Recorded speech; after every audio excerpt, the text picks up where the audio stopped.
We welcome all of you here today, and in behalf of the Kelly House Board of Directors, we're very happy that you're here for the last presentation for this year. We'll start up again in March, and today is the 37th one. And so we've been doing it for a while, and it's the fourth Sunday, of each month. So when we resume, it'll be in March, and we'll go through October. And so today we're honoring Veterans Day. How many veterans do we have in the room? Okay, we're honoring you because Veterans Day is coming up, and this is really to also remember those who have sacrificed their lives. And it reminded me that when I was teaching and the Vietnam War was on, there were those students that went to San Francisco on weekends and protested. Or they marched in the parades protesting the war. And then there were other students that were here that when they finished high school, they joined the service. And two of my former students, Clive Lucas from here, and John Hollister from Kamshi, did not come back from Vietnam. And years later, when we were in Washington, D.C., I took their pictures of their names on the Vietnam wall. And it was a sad moment to do that. And so I think that at this point, we should have a moment of silence for those who have given their lives.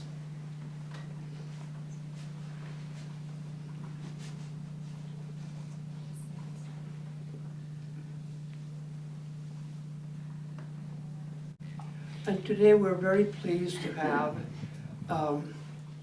two gentlemen who were chaplains in Vietnam, and they are remembering Vietnam and also honoring veterans. And so William Gibson is here to speak about his adventures, and Father Lou Nichols.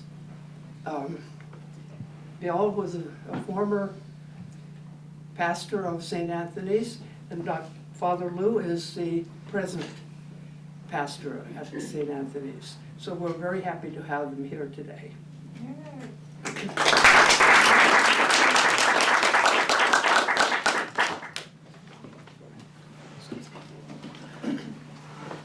All right, I guess I will start off, and only because I was probably one of the first chaplains in Vietnam. I was there before there were supposedly anyone there. I was an ecclesiastical technical representative, which means that I was taking care of Marines that were flying helicopters in and out of Da Nang. Actually, they were in a town south of Saigon called Sac Trang. Then they moved up to Da Nang when the Army and the Marines decided the Marines would take care of the north part of Vietnam, and the Army would take care of the south part of Vietnam. But anyway, that's when I was in there. So it was around 1963. I'll never forget landing there. I had flown over and I left Okinawa in the seat of a C-130. And when they let down the back of the thing, I don't know if you know what a C-130 is, it's a big 4-engine transport plane. And anyway, the heat just overcame me. It was unbelievable how hot it was over there at that particular time. So I went out, I didn't know where I was going. I got to the helicopter squadron. They welcomed me. It was quite a deal there. They had a colonel in charge, and there was I don't know how many helicopters. And their basic job was to take Vietnamese. Theoretically, they had their gunners, and they had 50 calibers on each side of the helicopter. And we would go out, the Marines would take them out, and they would take cattle. We took pigs, we took cows, We took chickens, and if you can imagine the noise they made when all the helicopters, these were not private helicopters, these were marine type, and they made a lot of noise. And so you can imagine the smell in the helicopter as you were flying along, okay? We were flying along, and we'd drop these off to the Montagnards. These were the Vietnamese who were up in the mountains, and they would tell us where the VC were coming in, this type of thing. So we used the Montagnards a lot, and we would go up and resupply them and their things. It was early on. It was not a war. They flew out almost every morning at 8 o'clock. That's when the helicopters left, and it wasn't a war like we would imagine now. It was just we just went, and everybody knew when the planes were going to take off and everything else. Nobody bothered anything at that time. When I arrived there, they didn't have a chapel, so we took over the French quarters. Officers' quarters, and made that into our, and the enlisted, everybody lived in this one particular compound. And the ammunition dump we turned into a chapel. So, and if you look back there, you'll see the chapel, my first chapel I ever built. It's on the table back there. And it was my congregation. I had quite a few guys there, really. And the nice thing about it, nobody made them go to church. It wasn't, they were all young men. And nobody made them go. They came because they knew at any time anything could happen. And while I was there, at that particular time, we often think of China and the Orient as being run by males, but actually a lot of them are run by females. It's quite interesting. Madame Chiang Kai-shek, for example, the lady who ran the area in Da Nang was a lady called Madame Nam. Now, she was quite interesting. She came from Hanoi originally, which is the north part of Vietnam. And by the way, in about 1954, the United States, when the French lost at Dien Bien Phu, they brought a lot of the North Vietnamese down to South Vietnam. Those who wanted to escape communism. So they came down to the south, and they landed in Da Nang and Saigon at the time. And when I first landed there, Da Nang was called Terrain, and they spoke French. There was not that much Vietnamese actually spoken. Most of the people there could speak two languages, French and Vietnamese. So they were able to do this. I landed there. I wanted to build this chapel, so I had to figure out how to get it. So they introduced me to this lady named Madame Nam, and she happened to be a Catholic. Her niece was in the helped with the orphanage. There was a nun at the orphanage, so I met her, and I helped get the orphanage going there in Da Nang through Madame Nam. If you wanted anything, you went to Madame Nam.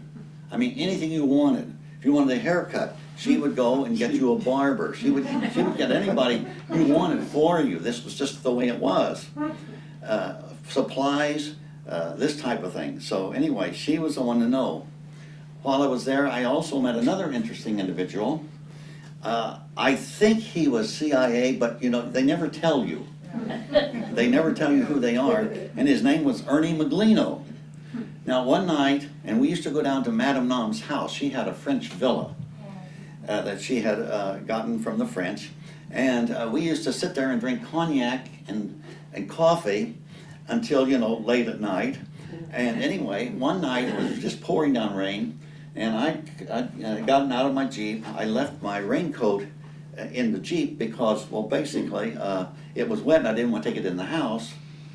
So anyway, but I came out, lo and behold, my raincoat was gone. And I needed to get back to the base, but I didn't have it. So anyway, between Ernie and Madame Nam, 2 days later, I got my raincoat back. And honest to God, it had my name written in it, and it was the same, I don't know. So I'll swear he was. He worked for, quote, Philco, one of those things. He worked for it, and he was a tech rep over there also. But he was there. Another was a Colonel Wagner. Now he was with Special Forces, And he was also a friend of Madame Nam's. Anybody who was anybody knew Madame Nam. And so one evening, myself and an Air Force chaplain were driving Madame Nam and Madame Twit. And she was another lady in Vietnam. There was a French restaurant in town there, and it was a good French restaurant. And they made wild martinis, Lou. I mean, really. They gave them to you in a glass this big. I'm not kidding. Boy, if you could drink one of those suckers and still drive, you were lucky. So anyway, we were on our way to take Madame Nam and Madame Twit to this French restaurant on the river in Da Nang and have dinner. And lo and behold, I got stopped by the MPs, and I was driving Colonel Wagner's Jeep. Now here I'm a lieutenant, in the Navy, which is equivalent to a captain in the Air Force, Marines, or Army. And I was in a colonel's Jeep, and he wanted to know what I was doing with it. And I said, well, Madame Nam got it for me. And we drove, and we had our dinner and came back. So that was it. Probably the most interesting thing that happened during that particular tour was in about June, about this time of the year. And I'm going to read from you a part of a novel by Morris L. West. I don't know. Did any of you ever read the Ambassador by Morris L. West?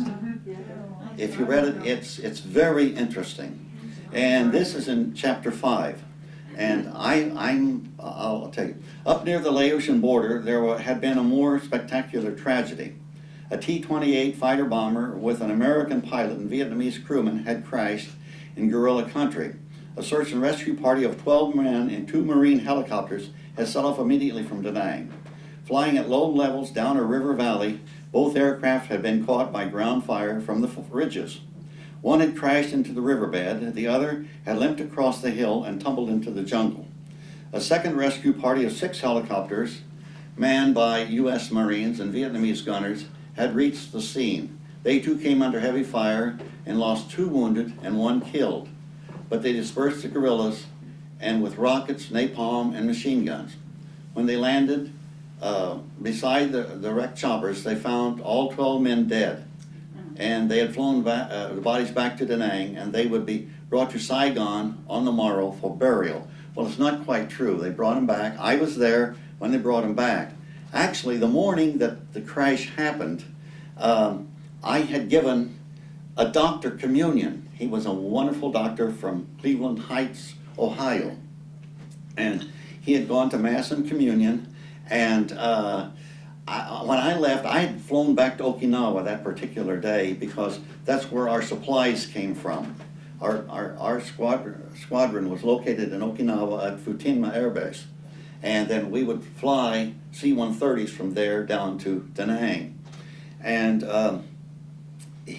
I told him, I said, before I left that morning, I said, well, you guys aren't doing anything. I'm going up and get some supplies. So I flew back to Da Nang in a C-130. I got off the plane, went up to the headquarters, and they said, you're not going to believe this, but we've just had a tragedy.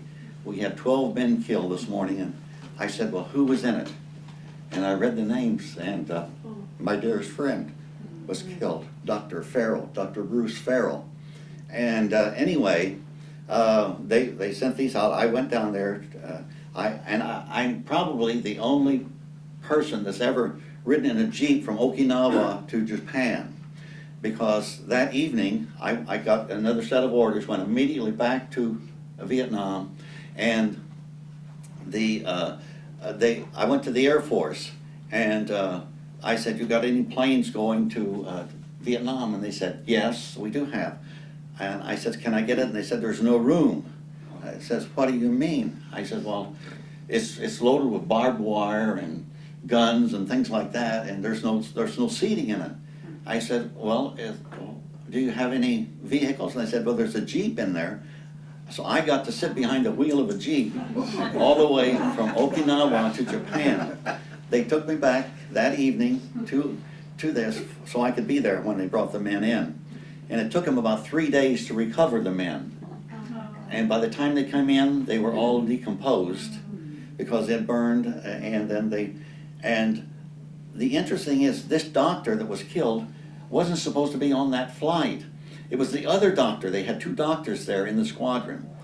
And this one was sitting there, who had just received communion from me that morning, and he had his flight uniform on, suit on, and he says, I'll go, I've got my uniform, my flight suit's on. And that's, the doctor then, when they brought him back, the doctor was so shook up that he couldn't help identify him, because he says, I feel guilty about the fact that I wasn't in that particular chopper when it happened. And so I went in, and if you've ever been around formaldehyde, you know what it is. It's a terrible, well anyway, we went in and had to identify our friends, you know, so that was probably my worst. But anyway, this is the conclusion. After that, we had our memorial service there, and then we flew the bodies down to Saigon. So this is a continuation here. This is written by, quote, the ambassador. And this is a novel, so it's more flowery than what it really was. The funeral of the helicopter crewman was, on all accounts, an interesting piece of theater. Now, we'd flown the bodies back. We were going to Saigon that morning. At 11, the transport would touch down, and the bodies would be unloaded. A military chaplain would read a valediction, and that was me. I was there when we took them back down there, and I was there, and this is the ambassador speaking. Yet when I stood on the tarmac, I watched the bulky, battered transport roll to a stop. I found myself touched to tears by the brutal simplicity of the moment. There were 10 coffins in all, long caskets of jungle timber made by village carpenters. They were raw, unvarnished, and bare of ornament, and on the lid of each was a name and a number, scorched into the wood of hot iron. They were carried out by the plane on the shoulders of young men, grim and stubble-faced, like heroes out of some old violent legend. Between the scary guards, there were 10 gun carriages, with a color guard sergeant standing beside each one. They then, what they did, then they give them to the people in Saigon, to the Marines that were down there. The young men laid the coffin down upon the limbers, and the color sergeants spread upon each one the flag of the United States. The young men ranged themselves 4 and 4 around each coffin, as if to affirm their right of possession over their own dead. There was a whirling of movie cameras and an incandescent scurry of news photographers as a chaplain stepped forward to read the valediction.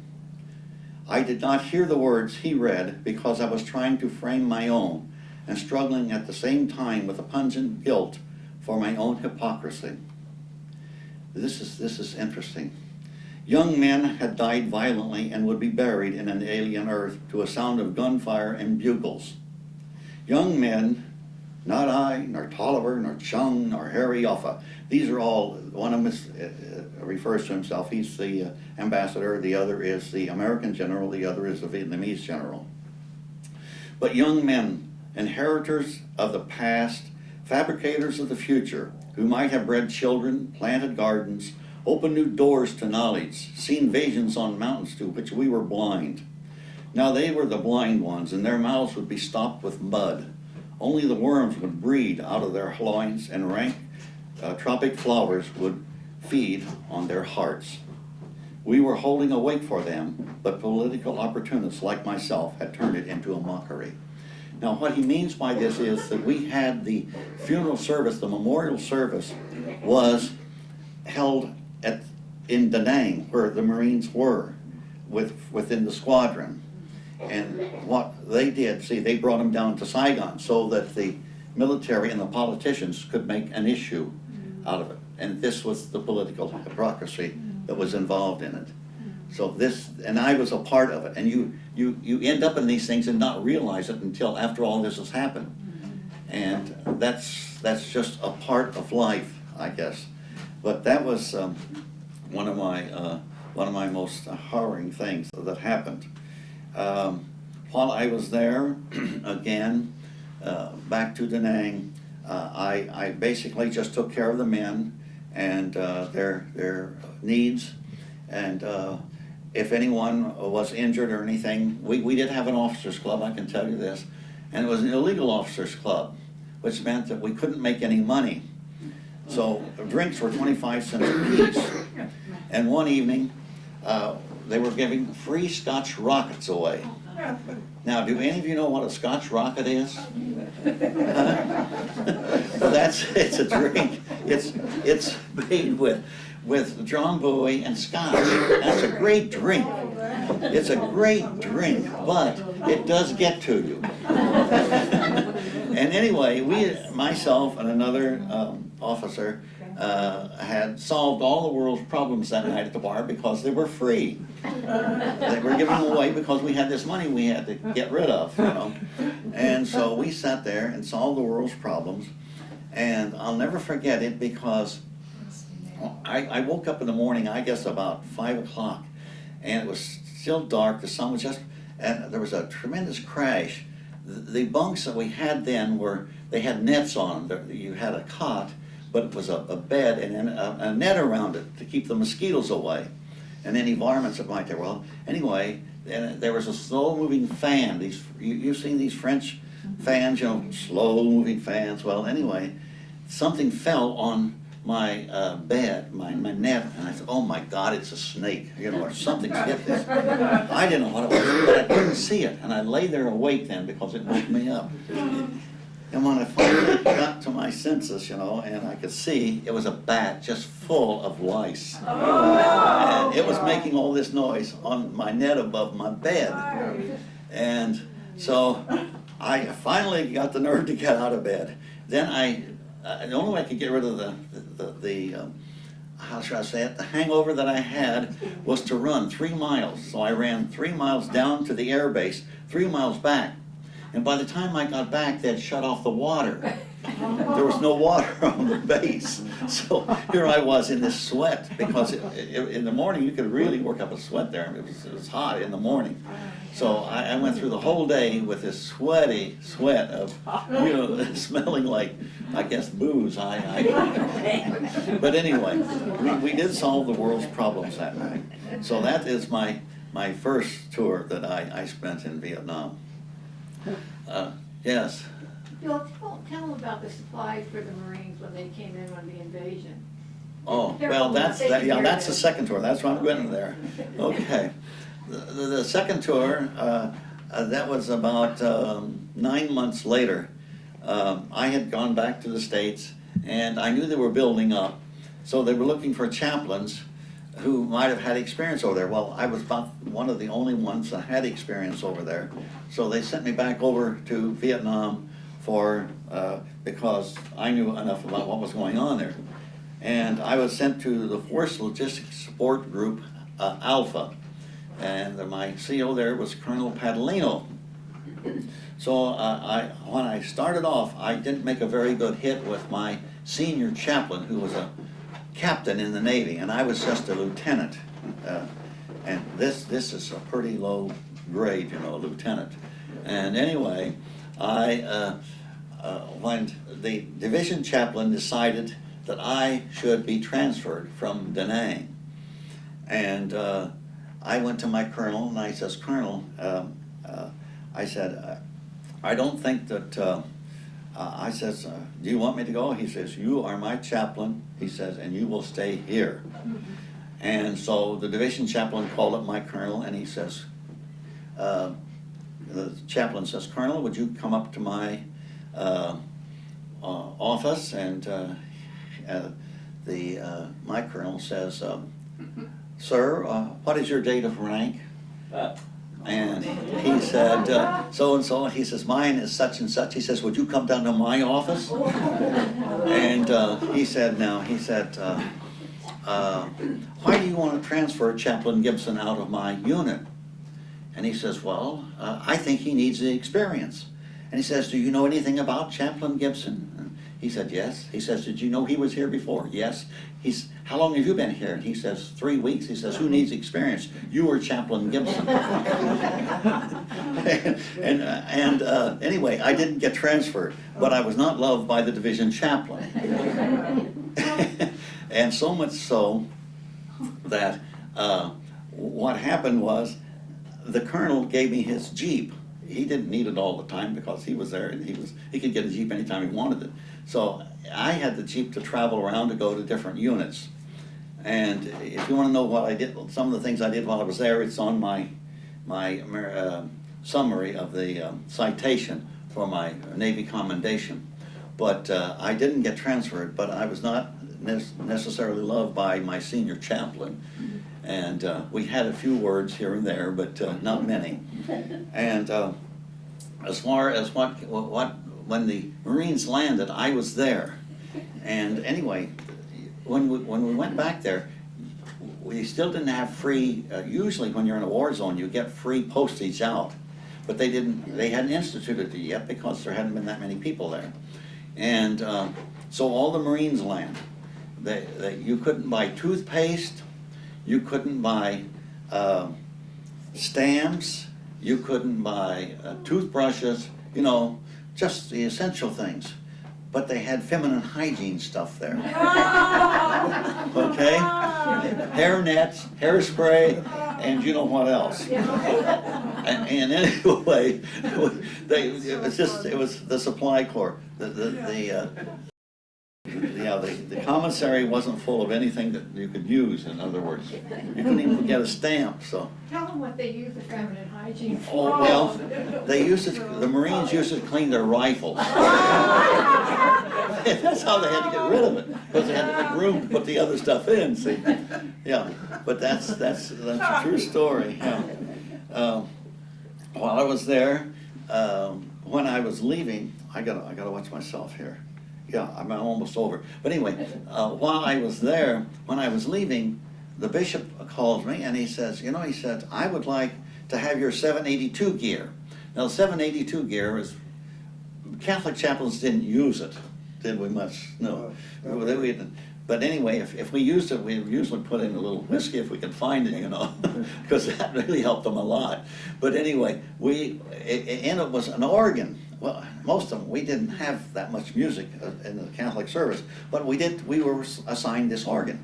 She says, I'd like to have your little organ. I says, well, what do you want it for?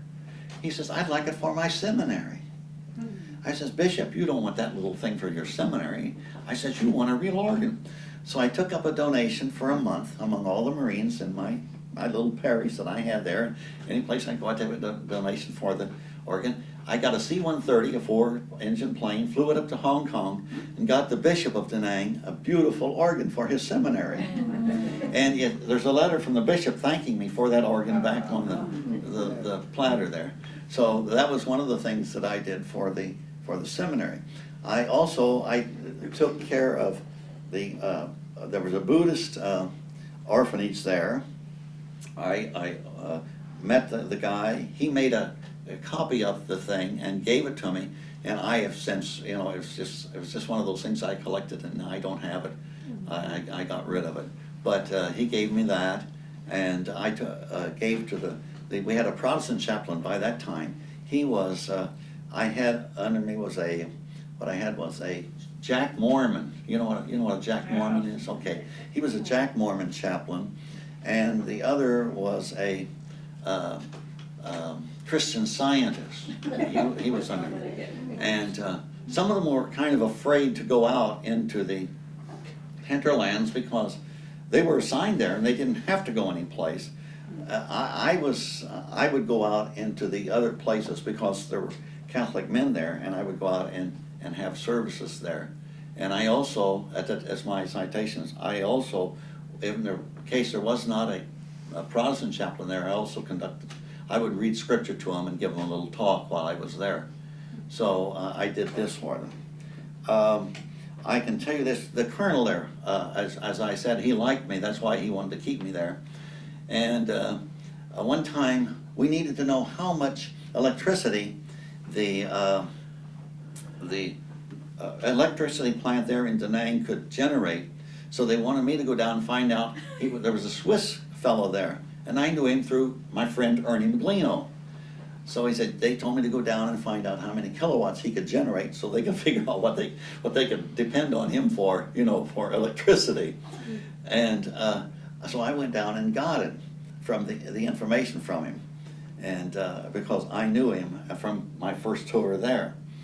And one time, as a matter of fact, the priest at the end of the runway called and said, I got to talk to you. So he calls me in and talks to me, and he says, there's a VC contingent right at the end of the runway, and they're planning on, destroying planes. So he said, what can we do? And by the way, we were speaking in Latin at the time. I could still speak Latin.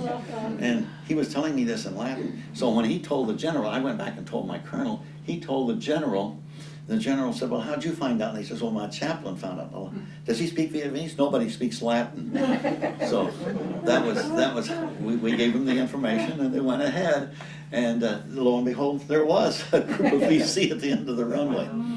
And I will tell you this, I never, once I told my mother where I was, otherwise I never told her. I said, I'm at Da Nang. I said, I've got the Marines, there's thousands of them around me, all around me, and I said, nothing will happen. Well, Hanoi Hannah, on July 4th, sent out a message that they would be visiting Da Nang, and they did. On the July 4th, they sent mortars into the air base, and my mother had just received my letter telling me I was at the Da Nang air base with the Marines. So after that, I never told her where I went, what I did, or anything. So that was one of the things that I learned from that. And Operation Harvest Moon. I'll make this short. That's all right. Operation Harvest Moon. It was the first Marine operation that they had after the Marines landed in Vietnam. And I was at the Army called it a triage. They brought them in from the field. They were having an operation. They would go out and they would bring them in from the field. And then at this particular station, they had doctors stationed there, general practitioners, so to speak. And if there was a head injury, they would ship them out to the USS Hope, I believe, was docked outside. Then if it was a midsection of the body, where they would go to the Da Nang Hospital. If they were in the legs, they went to the Chu Lai Hospital. And then they made the decision they'd fly him out from there. Well, one young lad come in, and he wasn't wounded, but he had such horrendous blisters on his heel back here that he could not even light a cigarette. And he looked at me and he says, Chaplain, he says, do you smoke? I said, no. He says, but would you like me a cigarette? And I got him a cigarette and lit it for him because he was shaking so badly that he couldn't even light a cigarette. And I gave him a cigarette. He was lying there on the bed, and then we would ship them out to wherever they had to go. There's other stories that I won't tell here where a guy got shot and what happened, but he thought he just wanted to know when he was going to be able to do it again. And I said, well, whenever things happen, you can do it. Okay? So that was it. But otherwise, I was in a helicopter. We got hit December the 12th, 1965, and I landed in a rice paddy. We didn't, it wasn't a crash or anything like that, but if you've ever gotten hit by a rock on a windshield of a car, you know what it sounds like. You can imagine the helicopter is covered with magnesium stuff, the thin, and when that .50 caliber bullet went through there, it makes a terrible noise, and they wanted to land it just to make sure there were no fuel lines hit or the wires hit, so that they could fly it back to the base. So it wasn't a real shoot down, but we did get a shock out of it, yes, and a lot of noise. So then I left Vietnam, and I got to tell you this one more story. The colonel who liked me decided that I had been working too hard, and he told me, he says, you deserve an R&R, and I would like to send you to Hong Kong. And he says, I'd like for you to get me a pair of white gloves for my wife, Marie. And I said, okay, we'll go. So he says, why don't you get one of your chaplain friends to go with you? So I called up my buddy in the Air Force, and he was an Air Force chaplain, and I went to the seminary with him. So we knew each other, and we decided to go to Hong Kong. Well, we get over to Hong Kong, and we were staying at the Hong Kong Hilton. And we had a few drinks that evening, and then we went out, and you know, at the time, this was in 1964, they still had the rickshaws in Hong Kong. So he and I got in an argument over who was the better physically qualified, the Marines or the Air Force. So we went out and we each rented a rickshaw, but we put the driver in the seat, and we ran around the block with the guy who was pulling the rickshaw, and we were pulling the rickshaw, and I beat him. So we decided the Marines were better than the Air Force as far as physical condition was concerned. So that's it, okay. But that was it wasn't all bad. There was a lot of good there too, and a lot of fun.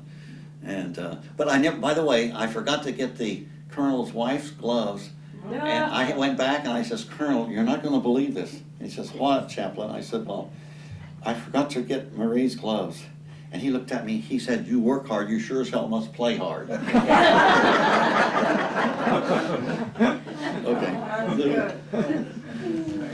Well, you know, I first met Bill, it was 1966 in Gulfport, Mississippi. And he had just come back from Vietnam, and I was just about ready to go to Vietnam. And through a mutual Navy chaplain friend of ours, Frank Burke, he said, come on, we're going to drive over to Gulfport tonight. We were both in Pensacola. I want you to meet Who Gibson. I said, who, the cowboy? He said, no, Bill Gibson. He's a Navy chaplain. He's a priest from Illinois. You'll like him. He's a great guy. So we drove from Pensacola to Gulfport, and I met Bill for the first time. And Frank says to Bill, this guy won't show you anything, Bill. So just remember that. Well, eventually I was on my way to Vietnam as well. And I too had a colonel who was very protective of his chaplains. His name was Joe Gambardella. And he was from New Rochelle, New York, and I was from Syracuse, New York, so location-wise we weren't that far apart from where we grew up. Anyway, like Bill, there was a captain-type Navy chaplain who thought he could lord it over everyone. And he wanted to transfer me from Colonel Gambardella to someone else, and like Bill's commanding officer, Joe Gambardella, told us, Captain Paulson, he's my chaplain, he stays with us. If you want to transfer anybody else, you go look for it, but he's staying here. And one of the things I learned early on is that you have to learn to be a scrounger in Vietnam. And that was true with the availability of Jeeps. If you didn't have a Jeep, that was tough. So the first month or so, I had to borrow whatever Jeep was available. Either the operations officer had a Jeep, or the intelligence officer had a Jeep, or the supply officer had a Jeep. And whatever Jeep was available, that's the one I could use to cover the masses that I had to say on the weekend. And if a Jeep wasn't available, well, then that was it. There was no place to go anywhere.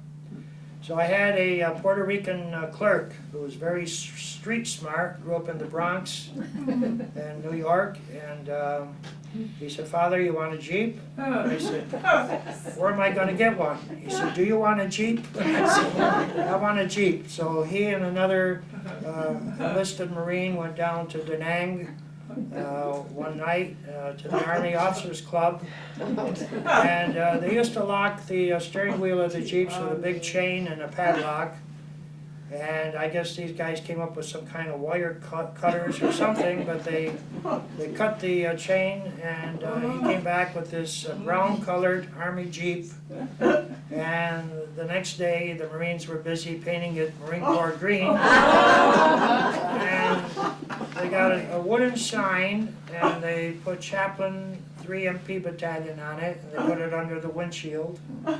and they put a fictitious serial number on the hood.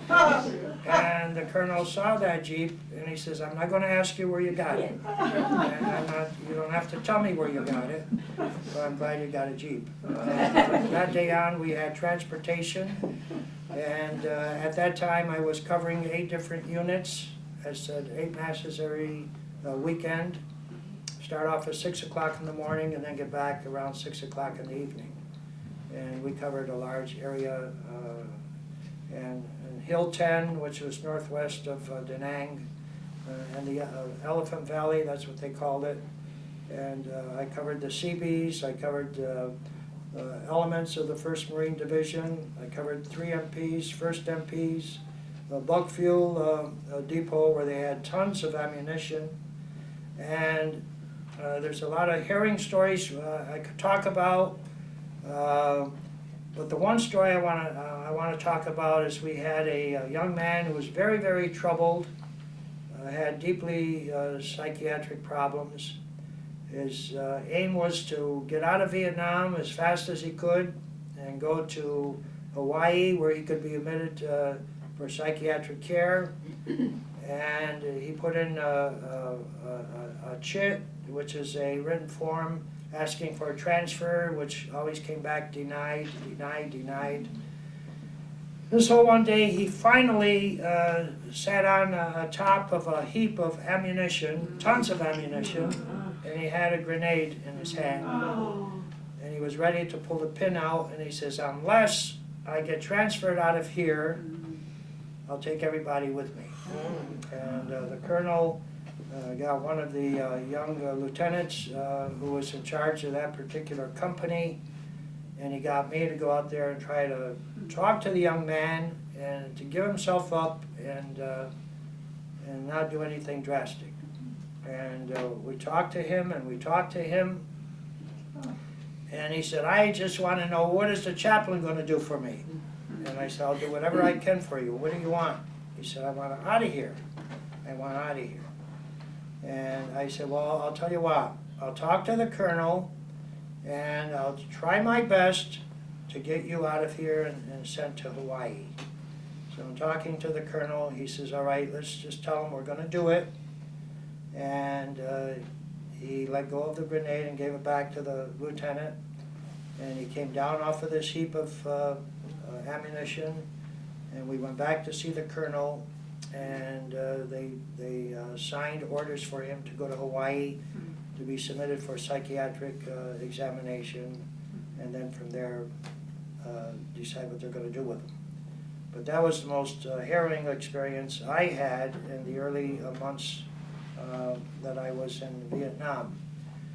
Then the second most, I would call a blessing in a way, was a day when some Vietnamese civilians came from a little village called Tac Nham, which was about 6 miles from where we were, and they wanted to know if we had a priest in the battalion, because they had a Catholic church, and their priest was killed by the Viet Cong, and they haven't had Mass in a few months, and they had children to be baptized and children to make their first Holy Communion and receive confirmation.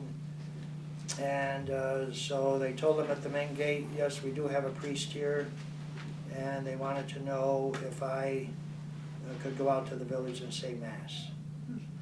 So I did, and then I wrote to the military ordinariate and told them what the status was on this particular little village.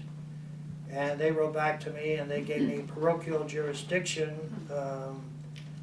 through Bishop Chi, who was the Bishop of Da Nang, to appoint me as their pastor. So in addition to being the battalion chaplain, I became a civilian pastor for that little hamlet. And there's an article from the paper that's back there where it says Navy chaplain named pastor of Vietnam Parish. And for a whole year I took care of them. And I would say there's probably about 50 youngsters, children in the village. And every Sunday they would meet my Jeep along the road and then escort me across the rice paddy into the village where we would say Mass in the church. And one night during a rocket attack on the hamlet, the church was partially destroyed, and some of the children were missing, and they were telling me about this little girl whose face was badly wounded when she got hit with flying shrapnel, and that they evacuated her and took her into Da Nang. And so we went looking for her the next day, trying to find her. We went to all the hospitals. We couldn't find her. They suggested we try the morgue. We went to the morgue where the bodies were just piled up 6 deep, and just taking the sheets off of everyone to see where we could find her. And we finally located her, and she was dead. And we brought her back to the village. And the minute we had the body and carrying it into the village, the people ran out, chanting Vietnamese songs, and they immediately grabbed the body and ran off with it. And they said they had to bury it right away so that her spirit could rest, because the spirit would not rest until she had proper burial. And people would ask me, well, how did you say Mass out there? You didn't know Vietnamese, and they didn't know English. And I said, like Hoot said, we knew Latin. And so Latin was still used in the churches in Vietnam where they said Mass in Latin. So everyone felt at home. And I said Mass on Sundays for them. The other experience I had was going over mined roads and enduring sniper fire along the roads we traveled. And I think that there was a different side of the war that people don't hear about, and that's being involved in what we call civic action programs, where you work closely with civilians and you bring them supplies that they need. And we brought them books because they were trying to learn how to speak English, and we brought them grammar books that the schools back in the States provided and sent to the Marines to distribute to the villages. And we had interpreters who worked with them to teach them English. And when I left Vietnam in November of '68, the children came out to the air base in Da Nang from where I was going to be flying from to go back to the States. And they were singing a song to me, and they gave me a letter, which I call the best love letter I ever received from anyone. And the letter just says, Father, we are very sad to think that today you leave our dear country, Vietnam. And we thank you for taking care of our souls. And they quoted scripture, and they says, we have loved you with all of our hearts. We loved you with all of our minds. We loved you with all of our souls. Forever and ever you will always be ours. And we pray that God keep you under His care, and that someday you'll come back to our dear country, Vietnam. And signed the children of Dak Nam Village.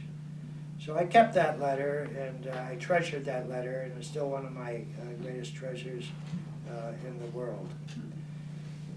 Then I went back for a second tour in Vietnam, and this time I was assigned to Destroyer Division 52 out of San Diego.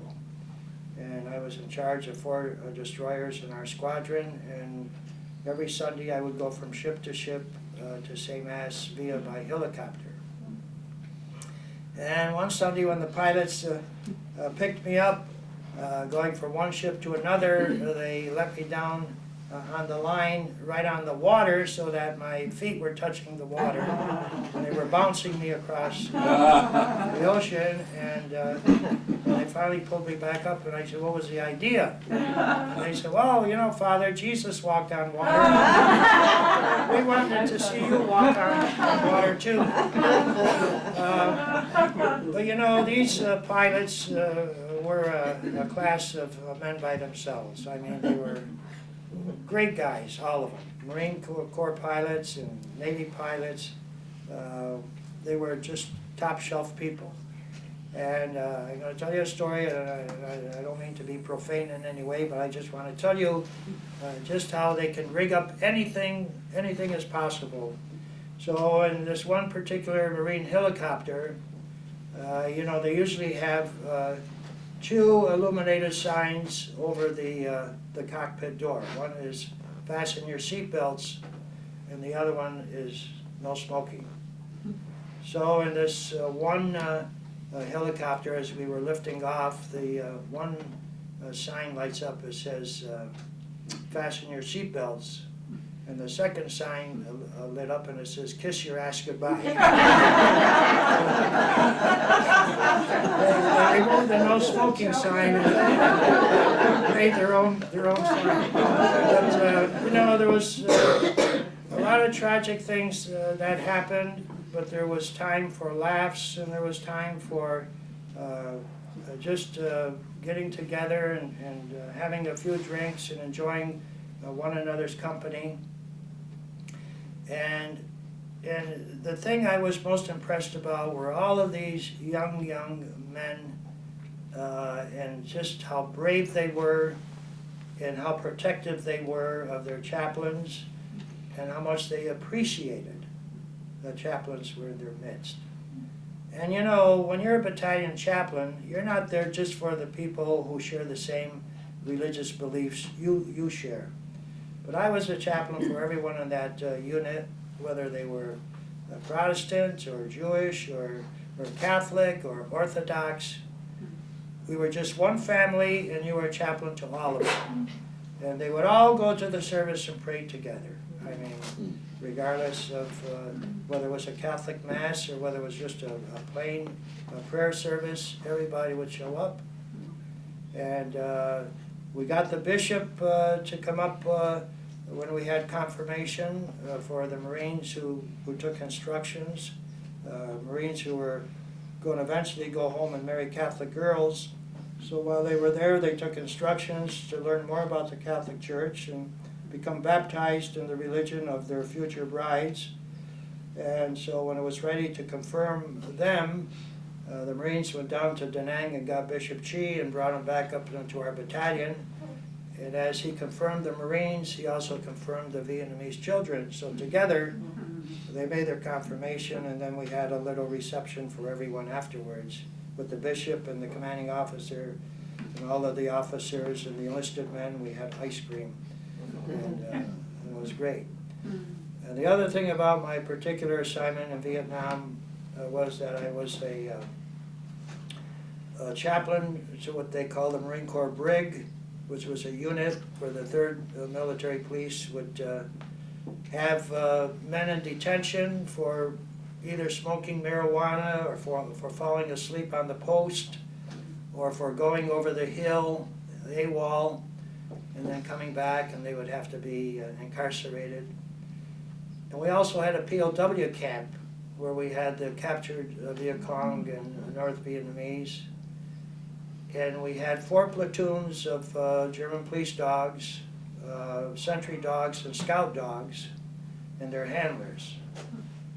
And one evening, the men who were in the brig, who were incarcerated, decided they were going to burn down their cell block. So they did. And the colonel took all of the police dogs out of the kennels, and he put the men in there, the prisoners. And he kept them there for 10 days. He said, if you want to act like animals, then we'll treat you like animals. Wow. So they fed them by putting food into the dog dishes, slipping it under the gate. And when they wanted to wash them, they hosed them down. And after, a week of that, he asked them if they learned their lesson, and they said yes. And he said, all right, now you guys rebuild your cell block.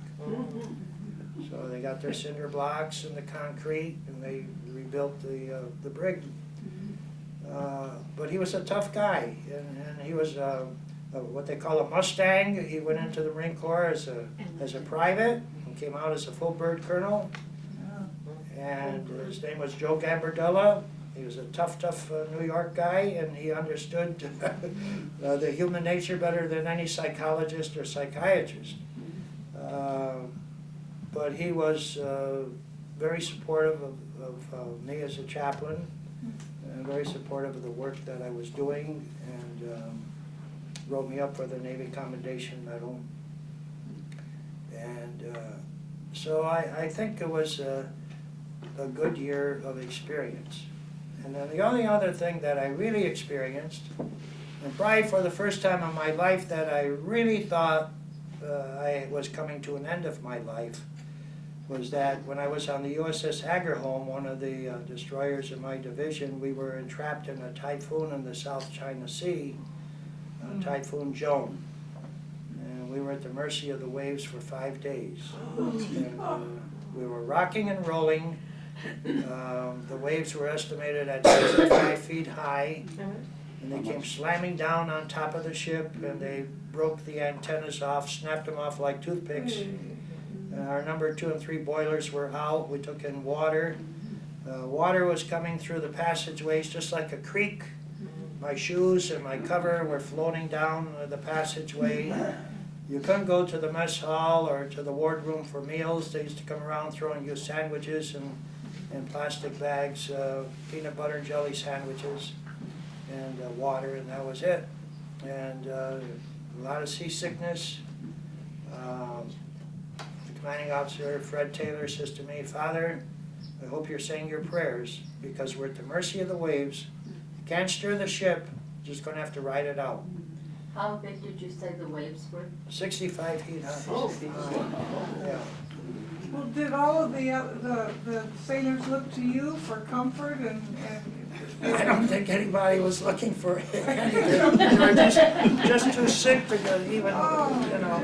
I tried to make it up to the bridge, and the ship was like this. We're going up the ladder sideways, getting up there to see the captain, and he says, "You know what? Last night we almost capsized," he says. That's how close we came to turning over. We were doing 40 and 50 degree rolls. And we came into Subic Bay in the Philippines and had to go into dry dock to get refitted again so that we could go back on the line again. But that was a harrowing experience. So as a Navy chaplain assigned to sailors, as a Navy chaplain assigned to Marines, it was a very challenging experience.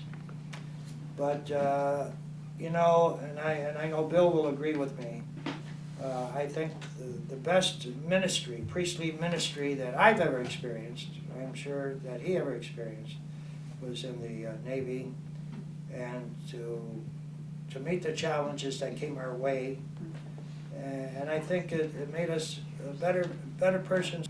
And I would say of the 11 years of active duty in the Navy, 7 of those years were with the Marines. And I was very proud to be a part of them. So for me, to be a Navy chaplain was indeed a great blessing. And I think the great blessing was meeting Bill. And after 40 years, he found out that I was being assigned to Mendocino, and he called me in Clear Lake, and he says, "Lou, I'm glad you're coming to Mendocino." I said, "Is it a good choice, Bill?" He said, "You made a very great choice." And and then I was kidding Bill yesterday. You know, the article in the paper, in the Mendocino paper, that announced that we were going to get together today, said Gibson, an afternoon with Gibson and Nichols. I said, "Bill, we ought to be purveyors of a gin. You and I call it Gibson and Nichols, and tell the people that this is a special gin because it's made with holy water." So thank you very much for listening.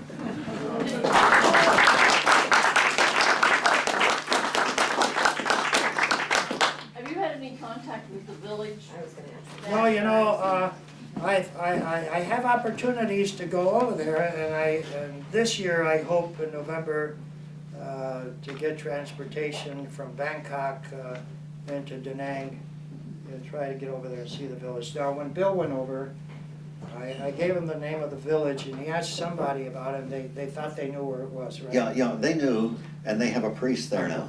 Yeah. Yeah, Yeah. yeah. So you haven't been back to Vietnam? I haven't, But there's pictures of me giving the communion to the two little Vietnamese girls who were making their first Holy Communion on the table back there. I know what's going on. I know all the stories. Okay. Family that you. Say hi and bye. We gotta go. Well, bye-bye. Other than that, It's a good team. I'm gonna go back. this was really big deal.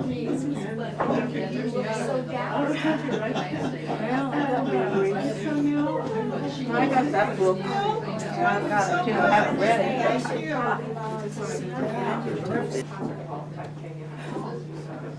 You were young, Father, young. You were young, Father. He was young one day. We're all young ones. I don't remember, we were all young. And what was that? What was Oh, that? this is just, that is the river that comes into Da Nang. It's the bay in there. Uh-huh. Yeah. And those are their Those are- boats? That's their boats, yeah. Are they made out of straw or something? Logs, yeah. Log, uh-huh. Yeah. Really interesting. Yeah. And this was the first wedding over there. Oh, okay. And that was their baby that they had. And this is the bridge over the River Kwai. Happened in 1960, 63, 4, 5. Hey, Bill, I'll see you. Okay, Lou.